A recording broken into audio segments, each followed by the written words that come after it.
You are about to watch a clip from the podcast I did with Andy Schectman. In this video, Andy goes over what he really thinks is happening behind the scenes with the gold and silver market. He goes over the price disconnect, he goes over Comex shenanigans, the numbers not adding up, and even how central banks are quietly buying hard assets behind the scenes. He even at the end goes over what he really thinks silver's potential is and why people just aren't putting two and two together. It's a great episode. Plus, he talks about a lot more in this. I handpicked this segment out because it's one of the highlights of the podcast, so hopefully you stick around. The full episode will be linked in the description or the pinned comment. Also, if you guys want to grab anything that I'm wearing, this is my clothing brand, AG47 Apparel. We have the hat. It's actually embroidered on there, and on the back it says AG47. We have the periodic table shirt. Sleeve says they can't print silver, other designs, wall decor,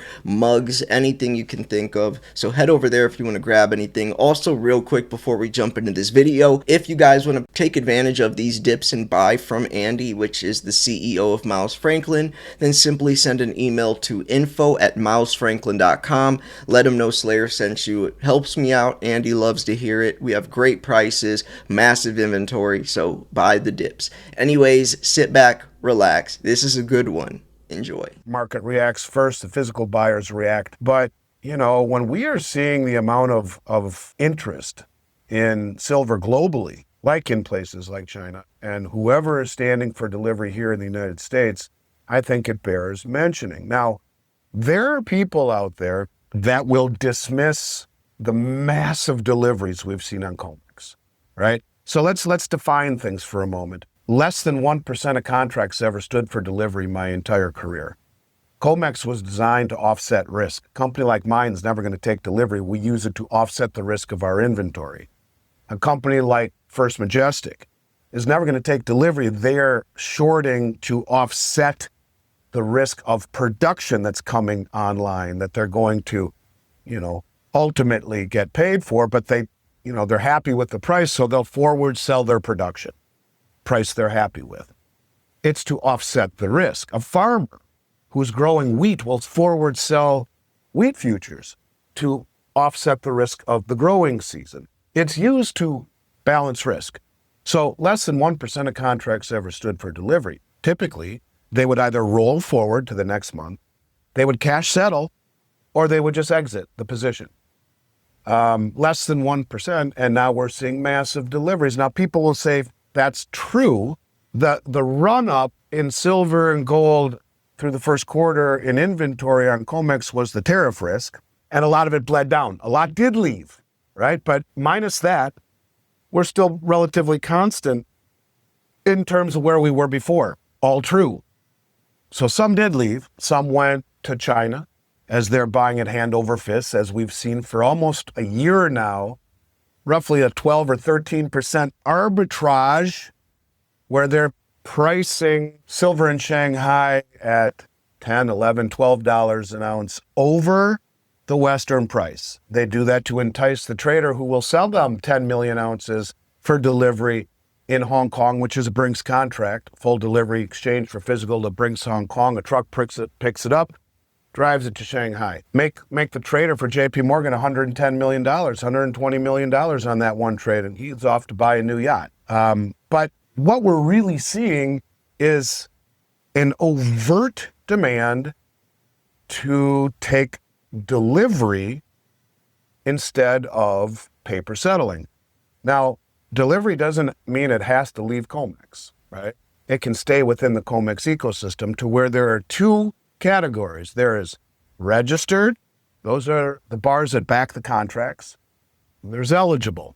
Eligible is the opposite category. Those are bars that are eligible to be registered, but they're not. Now, Miles Franklin has 9 Brinks facilities throughout North America. One is a Comex facility, New York. I have one lady with 2 million ounces and 1,000-ounce bars. You and I have talked about her before. She has no intention of selling. Those 1,000-ounce silver bars are in the eligible category, right? So That's how I met you. That's right. So those bars are in the eligible category. They're not for sale. So people say, well, Yeah, some left, 2.9 million ounces left in February. Some is leaving, but why isn't it all leaving if there are people standing for delivery? Now, here's my speculation, okay? And I want to make this very clear, trying to make heads or tails of this. And there's only one entity that I could see that would be accumulating like 14 billion in gold in June, stood for delivery, almost 20 billion in February, gold. Who's spending this kind of money to stand for delivery? Why go to the effort instead of just paper settling, rolling forward or exiting, standing for delivery? Way outsized delivery requests than anything we've ever seen before. But that gold, a lot of it left, but more of it stays. Now, you know, silver was made a critical mineral. That's for national security, right? Yeah. And you look at Secretary Bessent, he understands gold very well. I don't know if you watched him on Jesse Waters the other night, walking through the Treasury and talking about gold and how when Nixon closed the gold window, it became fiat. I mean, it'd be like the three of us having a conversation. He'd understand everything we're talking about. He is a gold bug, self-proclaimed. Awesome.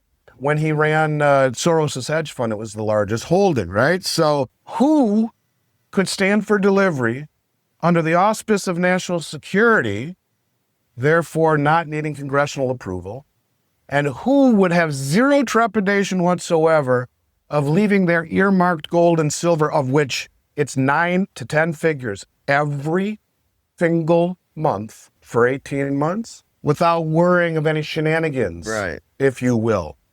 And if it were the U.S. Treasury that was doing this under the Exchange Stabilization Fund, they would not need congressional approval if it were earmarked for national security.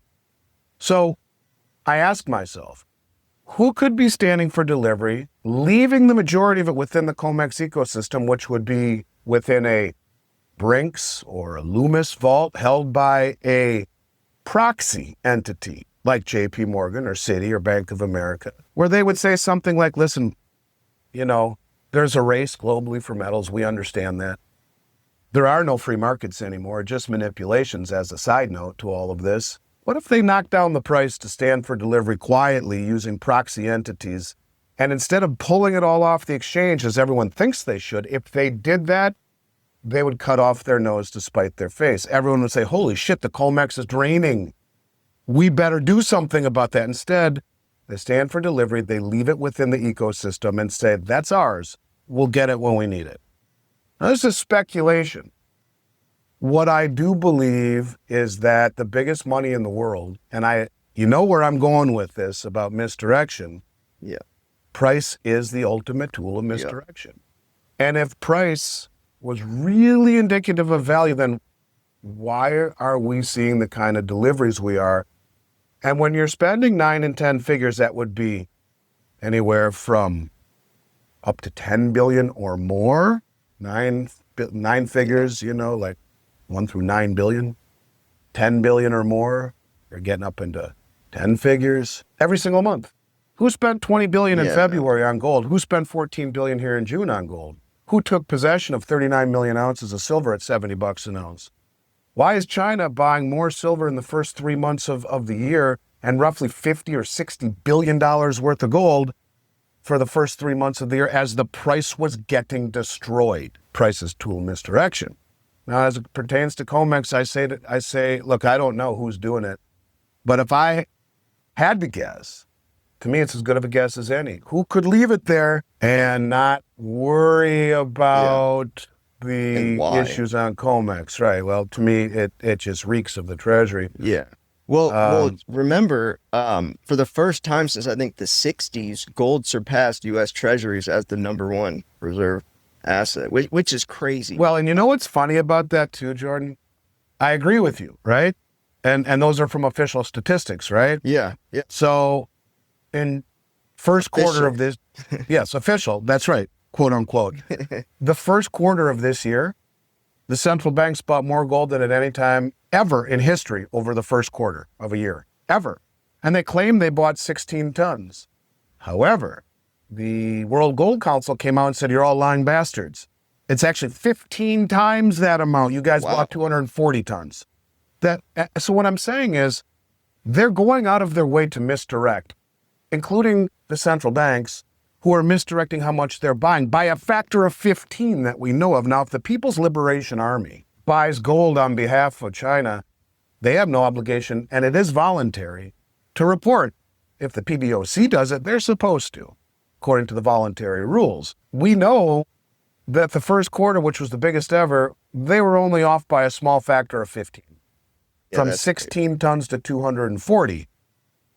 So it makes you wonder, how much of all of this information are they hiding?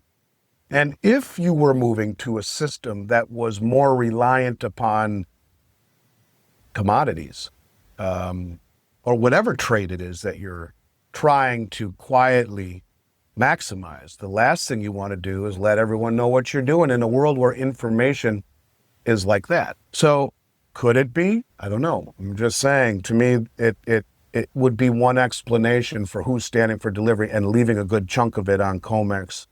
But I will tell you that, look, it's been a rough couple of months right now for the gold and silver price. But what's really changed? To me, nothing's changed. And if you believe the Silver Institute's data that we're in the sixth straight year of structural deficits, then I'd ask the simple question: how long can demand exceed supply before prices finally reflect it? Yeah. And Keith Neumeyer is right. And he just recently said silver is one of the few commodities where the paper market sets the short-term price. Or what he said was, being a silver producer, it's one of the only businesses where they don't get to set their own price. It's set by the futures price.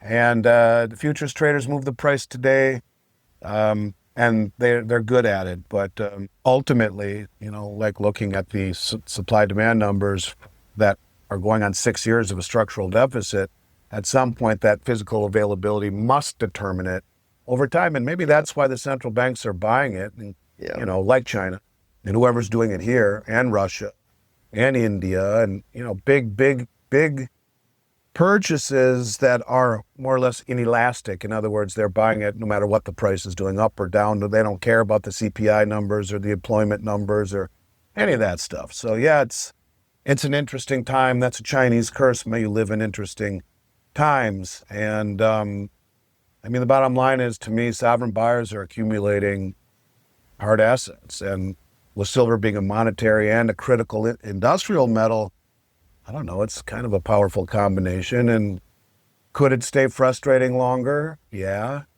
But, there's the old saying, markets exist to wear people out before they pay them. So, I don't know, if your conviction was based on structural supply deficits and the shift towards physical price discovery, which we're seeing now in China, I'd argue that the thesis is stronger today than it's ever been. I find that very interesting. I think most people peg silver's worth or value to gold, like what gold's potential is, like the dollar index and all this stuff. They're forgetting that silver, as like my book is called Silver's the New Gold. There's a reason for that. Like there's a reason my name is Silver Slayer, not Gold Guy.